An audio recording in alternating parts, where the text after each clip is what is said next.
le côté sombre du chef de l'OMS. Selon les recherches du journaliste d'investigation John Martin, le passé du directeur général de l'OMS, Tedros Adhanom Ghebreyesus, est très controversé. Dans son pays d'origine, l'Éthiopie, il était un membre de haut rang du parti marxiste violent, Front de libération du peuple du Tigré, FLPT, qui est internationalement classé comme organisation terroriste.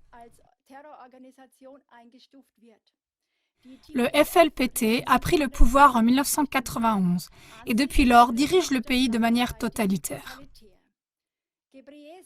Ghebreyesus a été 7 ans ministre de la Santé, puis 4 ans ministre des Affaires étrangères. En 2010, en tant que ministre de la Santé, il aurait été responsable du refus de soins médicaux et de nourriture au peuple amharique.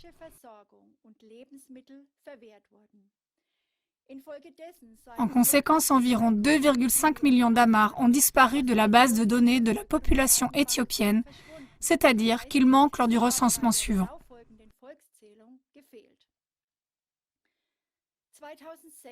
En 2016, Ghebreyesus, alors ministre des Affaires étrangères, a été responsable du déplacement violent de 15 000 membres du peuple oromo éthiopien parce qu'il a loué la zone où il vivait à une grande entreprise agricole indienne.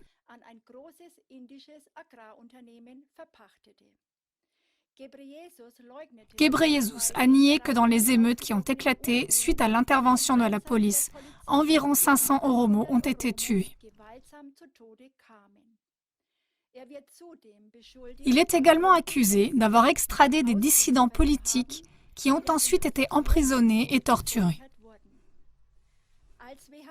En 2017, en tant que directeur général de l'OMS, il avait nommé ambassadeur de bonne volonté de l'OMS Robert Mugabe, le président de longue date du Zimbabwe, un dictateur brutal et un meurtrier de masse. La question légitime se pose donc. Quelle est la fiabilité d'un homme ayant un tel passé à la tête de l'OMS qui s'engage pour la santé et la vie ?